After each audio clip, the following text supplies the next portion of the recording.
শহীদ প্ৰণাম তোমাক, শহীদ প্ৰণাম তোমাক, শহীদ প্ৰণাম তোমাক, শহীদ প্ৰণাম তোমাক।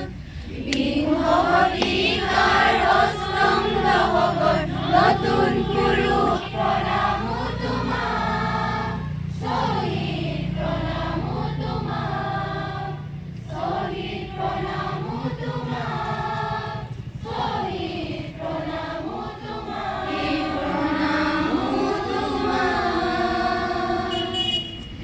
দুইতৰ পাৰৰে তুমি ডেকা ল'ৰা, তুমিয়ে তুমি পাতি দিলা, তুমিয়ে তুমি কৰিলা।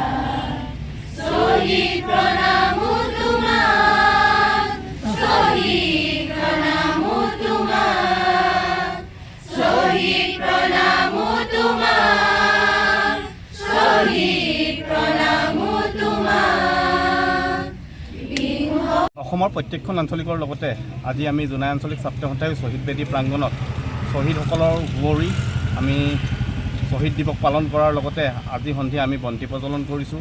তাৰ লগে লগে আমি ক'ব খুজিছোঁ যে অসম আন্দোলনকে ধৰি বিভিন্ন সময়ত বিভিন্ন কাৰণত যিসকল অসমৰ শ্বহীদ হৈছে তেওঁলোকে যাতে অমৰ হওক, তেওঁলোকে যাতে য'ত আছে তাৰ পৰাই আমাক আশীৰ্বাদ কৰি থাকক। আৰু তাৰ লগে লগে আমি জোনাই আঞ্চলিক ছাত্ৰ সন্থাই আগন্তুক 14 ডিচেম্বৰ তাৰিখে জোনাই বালিকা মহাবিদ্যালয় প্ৰেক্ষাগৃহত 61তম জোনাই অধিৱেশনখনি আঞ্চলিক ছাত্ৰ সন্থাৰ অনুষ্ঠিত কৰিছোঁ। তাৰ লগতে আমি সকলোৰে সহায় সহযোগিতা সুদিহা পৰামৰ্শ কামনা কৰিছোঁ। তাৰ লগে লগে অসমৰ প্ৰয়াত শিল্পী জুবিন গাৰ্গ ডাঙৰীয়াৰ সোঁৱৰণিত আমি সাংস্কৃতিক অনুষ্ঠান আমি তাৰ লগে লগে আমি চিত্ৰাংকন প্ৰতিযোগিতা আমি আয়োজন কৰিছোঁ।